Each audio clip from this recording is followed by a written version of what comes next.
Ka France pat ka Argentina kidei ki arteli ki tim kiba mensau napdeng ki tim kiblayu rung syaka nega round of 32 haka FIFA World Cup arajar arpaun riu. Haka ba bro arteli ki tim haka group stage kabala dep kilayo ban Korea ka 6 job ha bro laisin yelekai.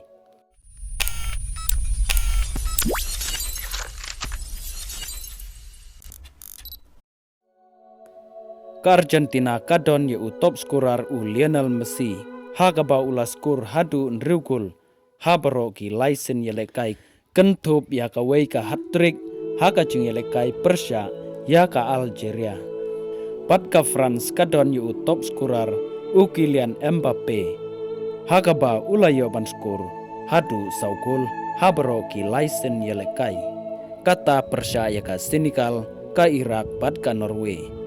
Haka baka France kan second to pat ka Sweden haka round of 32 kat baka Argentina kan saya kendu pat ka Cabo Verde kat kum kaneka table ka Argentina kadon ka rang number way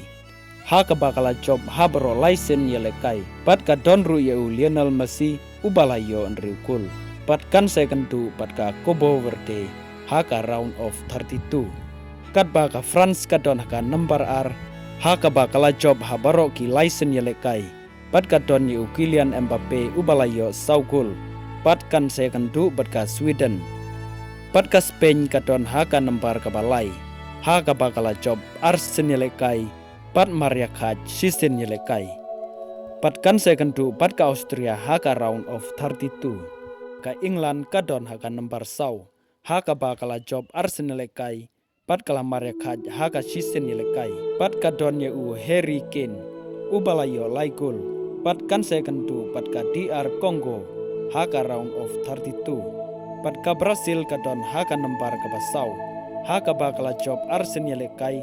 pat kala Maria Kaj season yelekai pat kadon u Vinicius Junior ubalayo saukul pat kan second tu pat ka Japan haka round of 32 kat baka Portugal kabadon yu star player Cristiano Ronaldo Henry kam sem layo nambar kanele se kam dei ka jing bom ler jong Cristiano Ronaldo Henry ka dei ka jing bom ya trilang jong ki player jong ka Portugal ki bom sem lakwa pan ailat yu Ronaldo baun yalam ya ka tim